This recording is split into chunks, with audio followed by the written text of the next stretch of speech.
नमस्कार दोस्तों, स्वागत है आपका हमारी इस 5000 जो क्वेश्चन टेस्ट सीरीज़ के अंदर, जो कि हमारा यूपीएससी का जो प्री एग्जामिनेशन होने वाला है 2023 में, उसके लिए काफ़ी उपयोगी होगा। ठीक है, साथ ही साथ इसके अंदर हम जो पीटी 365 और ये जो मोस्ट इंपॉर्टेंट बुक्स हैं, इनको सारे को हम क्या करेंगे, इसके अंदर कवर करेंगे। ठीक, साथ ही साथ आज का जो वीडियो है, इसमें हम क्या करते हैं, जो हमारा जो पीटी 365 की जो इकोनॉमिक्स है, हमारी अर्थव्यवस्था की जो संबंधित है, उससे संबंधित हम हमारे क्वेश्चन देखेंगे। और हम इसके अंदर जो टारगेट रखते हैं हमारा, जो कम से कम हम इसमें क्या करें, 70 क्वेश्चन हमारे सही कर लें। ठीक है, तो ये हमारी एक रिवीजन वीडियो है। उम्मीद है आपने इसको पढ़ लिया होगा। ठीक है, तो चलिए शुरू करते हैं। पहला क्वेश्चन हमारा क्या कहता है, कहता है भारतीय संविधान राज्य सरकार पर भारत सरकार के ऋण बकाया की स्थिति में नए ऋण हेतु केंद्र की अनुमति की आवश्यकता की व्यवस्था करता है। ठीक है, तो भारतीय संविधान ये व्यवस्था करता है कि अगर कोई राज्य और कर लेना चाहता है तो उसे यानी यानी और पहले से भी अगर उसका बकाया ऋण पड़ा हुआ है तो उसे अलग ऋण लेने से पहले पहले केंद्र सरकार की क्या लेनी होगी, अनुमति लेनी होगी। तो ये कौन से अनुच्छेद के अंदर ये बात कही गई, तो ये हमारी कही गई है भारतीय संविधान का जो अनुच्छेद 293 है, इसके अंदर ये बात कही गई है कि अगर कोई राज्य लोन लेना चाहता है तो वह क्या करेगा, पहले केंद्र सरकार से अनुमति लेगा, अगर उसका लोन पहले से केंद्र सरकार से लिया हुआ है तो। ठीक है, तो राइट आंसर होता है हमारा इसका ए। चलिए नेक्स्ट क्वेश्चन पे। अगला क्वेश्चन क्या कहता है, निम्नलिखित कथनों पर विचार कीजिए। एक तरफ हमारा मनोरंजन कर, सेवा कर, खरीद कर, लॉटरी कर और केंद्रीय उत्पादन शुल्क। तो पूछा गया निम्न में से कौन वस्तु और सेवा कर राजस्व सरकार का हिस्सा है। ठीक है, तो इसमें कौन कौन से ऐसे हैं ये जो कर हैं जो जीएसटी के तहत राज्य सरकार द्वारा लगाए जाते हैं। तो इसके अंदर हमारा जो जैसे मनोरंजन कर है, उसके बाद में जो खरीद कर है, उसके बाद में हमारा जो लॉटरी कर है, तो ये सारे के सारे किसके द्वारा, राज्य के द्वारा लगाए जाते हैं। जबकि जो हमारे जो सेवा कर है, उसके बाद में केंद्रीय उत्पादन शुल्क है, तो ये किसके द्वारा, हमारा केंद्र के द्वारा लगाए जाते हैं। तो पूछो हमारा हुआ है 1, 3 और 4। 1, 3 और 4 हमारा कौन सा है, सी हमारा इसका हो गया राइट आंसर। ठीक है, तो कौन सा, सी होता है हमारा इसका राइट आंसर। चलिए नेक्स्ट क्वेश्चन पे। अगला क्वेश्चन क्या था, छिन्न वस्तुएं वो वस्तुएं होती हैं जो जो क्या होती हैं, कहीं न कहीं हमारी जो सामाजिक जो हानिकारक होती है, जो समाज में जो कहीं न कहीं जो हानिकारक प्रवृत्तियाँ की होती है, जैसे कि जैसे हम कह सकते हैं भी जो धूम्रपान से संबंधित कोई चीज़ है, तो वो क्या करती है, समाज के अंदर कहीं न कहीं जो नशा फैलाने का, साथ ही साथ प्रदूषण फैलाने का और लोगों को घातक करने का भी क्या करती हैं, काम करती हैं। उसके बाद में जो शराब है, उससे जो किस प्रकार के जो हमारी जो मानव प्रवृत्तियाँ, उस पर भी क्या पड़ता है, नकारात्मक प्रभाव पड़ता है। तो इससे संबंधित अगर कोई और भी पदार्थ है, जैसे कोई भी ड्रग्स होगा, जो समाज को क्या करती है, हानि पहुंचाती है, जो समाज जो हमारी जो कहीं कहीं सामाजिक तौर पर हानिकारक होती है, तो उन वस्तुओं को हम किस नाम से जानते हैं, छिन्न वस्तुओं के नाम से जानते हैं। ठीक, चलिए नेक्स्ट क्वेश्चन पे। अगला क्वेश्चन हमारा क्या कहता है, एक सेकेंड, कहता है निम्नलिखित कथनों पर विचार कीजिए। इनपुट टैक्स क्रेडिट का दावा, किसका, इनपुट और टैक्स क्रेडिट होते हैं, उसका दावा केवल और केवल व्यवसायिक उद्देश्यों के लिए किया जाता है। अगला कहता है यानी पूर्व पैकेजिंग वस्तु पर जीएसटी कितना, 5% की दर से लगाया जाता है। जो पूर्व पैकेजिंग होती है, जो पहले से पैकेजिंग होती है, तो उस पर 5% की दर से लगाया जाता है। तो पूछा गया कौन सा कथन हमारा सही है, यानी सत्य कथन पूछा गया है, जबकि हमारा जो पहला कथन है वो सही है, जबकि इसका जो दूसरा कथन है वो गलत हो जाता है। ठीक है, तो पूर्व पैकेजिंग होती है तो उस पर हमारा 12% या 18% के हिसाब से भी इस पर कर लगाया जा सकता है। ठीक है, जबकि जो इनपुट टैक्स क्रेडिट है वो उसको केवल व्यवसायिक उद्देश्यों के लिए ही लगाया जाता है। तो राइट आंसर होता है हमारा इसका ए। ठीक है, चलिए नेक्स्ट क्वेश्चन पे। अगला क्वेश्चन क्या कहता है, निम्नलिखित राष्ट्रीय मुनाफाखोरी रोधी जो के प्राधिकरण है, उसके बारे में हमें विचार करना है, राष्ट्रीय मुनाफाखोरी प्राधिकरण के बारे में। इसका गठन जीएसटी अधिनियम के तहत एक वैधानिक निकाय के रूप में किया गया था, किसकी, वैधानिक निकाय के रूप में। ठीक है, अगला जो इसका कार्यकाल 2 वर्ष के लिए निर्धारित किया गया है। अगला कहता है कार्यकारी कार्यकाल बढ़ाने हेतु जीएसटी परिषद राष्ट्रपति की पूर्व अनुमति की क्या होती है, आवश्यकता होती है। अगर इसका कार्यकाल हमें बढ़ाना है तो इससे पहले हमें राष्ट्रपति की क्या लेने की अनुमति लेनी होगी। तो पूछा गया हमसे कौन सा कथन इसका सही है। इसका हमारा जो पहला और दूसरा कथन सही है, जबकि इसका जो तीसरा कथन है वो गलत हो जाता है।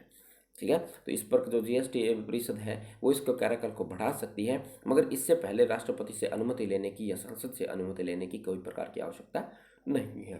ठीक, तो राइट आंसर होता है हमारा इसका 1 और 2। ठीक है, चलिए नेक्स्ट क्वेश्चन पे। अगला क्वेश्चन कहता है अभी हाल ही में चर्चा में रहा जो हमारा जो डिजिटल कर निम्न में से किसको सर्वोत्तम रूप से परिभाषित करता है, जो डिजिटल कर है। तो इसका जो सही आंसर है वो हमारा होता है बी, यानी जो डिजिटल रूप से जो विनियमित वस्तुओं और सेवाओं के कर को जो ऐप ये क्या होता है, प्रत्यक्ष कर होता है। जो डिजिटल रूप से विनियमित जो वस्तु होती है या कोई सेवा होती है उसका ये प्रत्यक्ष के रूप कर के रूप में श्रेणी में आता है, न कि अप्रत्यक्ष कर की श्रेणी के अंदर आता है। ठीक है, तो राइट आंसर होता है हमारा इसका बी। चलिए नेक्स्ट क्वेश्चन पे। अगला क्वेश्चन कहता है अभी अक्सर समाचारों में रहने वाला न्यूनतम वैकल्पिक करों का मुख्य उद्देश्य है, जिसको हम बोलते हैं एक प्रकार से जो ग्लोबल मिनिमम टैक्स होते हैं।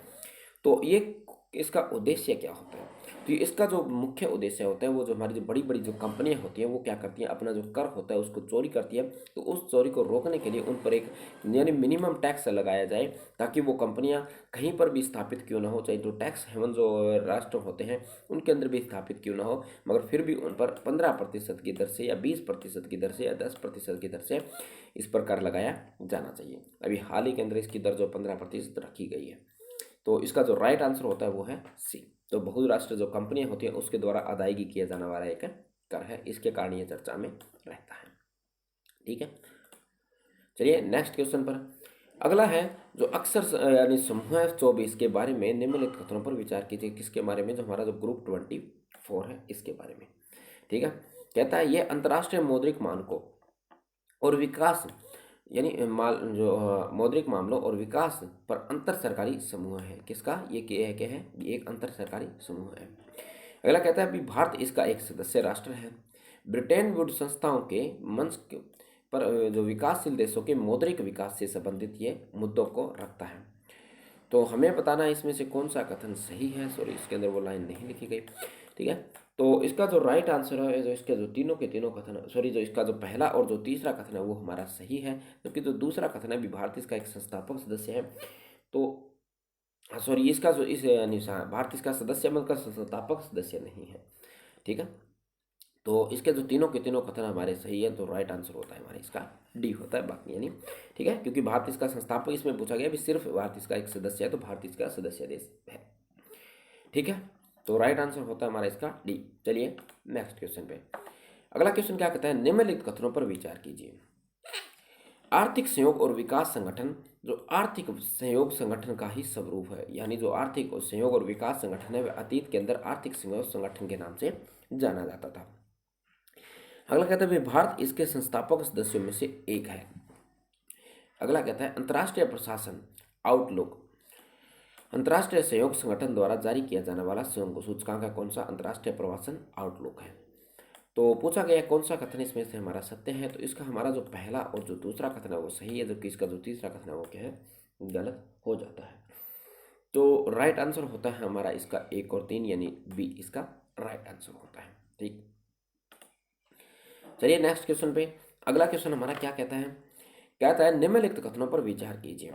वित्तीय प्रणालियों में अस्थिरता, राज्य की संप्रभुता, केंद्रीय बैंक की मौद्रिक नीतियों पर नकारात्मक प्रभाव और मनी लॉन्ड्रिंग निम्न में से कौन सी चुनौतियां जो इनके जो आभासी संपत्तियां, सॉरी जो आवाज़ नहीं, आभासी संपत्तियां कौन सी, जो आभासी संपत्तियां होती है जिसको हम वर्चुअल जो मनी बोलते हैं, जिसको जैसे कि बिटकॉइन है हमारी, उस प्रकार की जो जो संपत्तियां होती है उसमें क्या हो सकती है ये, यानी जो इसकी चुनौतियां हो सकती हैं।